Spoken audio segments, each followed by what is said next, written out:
தினம் தொடர்பான செய்தி வீரகேசரி பத்திரிகையினுடைய இரண்டாம் பாகத்துக்கு இடம்பிடிக்கிறது.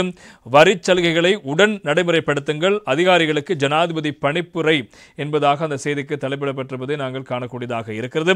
கைத்தொழில் அமைச்சுக்கு ஒதுக்கப்பட்டு ஆனால் இதுவரை விடுவிக்கப்படாத காணிகளை உடனடியாக விடுவிக்க நடவடிக்கை எடுக்குமாறு பணிப்புரை விடுத்துள்ள ஜனாதிபதி அனுரகுமார் திசாநாயக்க, ரத்தினக்கல் மற்றும் ஆபரண கைத்தொழிலை ஊக்குவிப்பதற்காக சுற்றுலா பயணிகளுக்கு வழங்கப்பட்ட வரி சலுகை உடனடியாக நடைமுறைப்படுத்த வேண்டும் என்பதாகவும் அவர் தெரிவித்திருக்கின்றார். அதிகாரிகளுக்கு அறிவுறுத்தல் வழங்கியிருக்கிறார். ஜனாதிபதி அனுரகுமார் திசாநாயக்கவுக்கும் கைத்தொழில் மற்றும் தொழில் முயற்சிகள் அபிவிருத்தி அமைச்சின் அதிகாரிகளுக்கும் இடையில் சந்திப்பு நேற்று முன்தினம் ஜனாதிபதி அலுவலகத்தில் இடம்பெற்றது. எனவே தேசிய பொருளாதாரத்தை முன்னேற்றுவதற்காக உற்பத்தி கைத்தொழிலை பயனுள்ளதாக முன்னெடுத்தல், ஒருங்கிணைத்தல், அபிவிருத்தி மற்றும் அதனோடு தொடர்புடைய சவால்கள் குறித்து இதன்போது ஆராயப்பட்டது.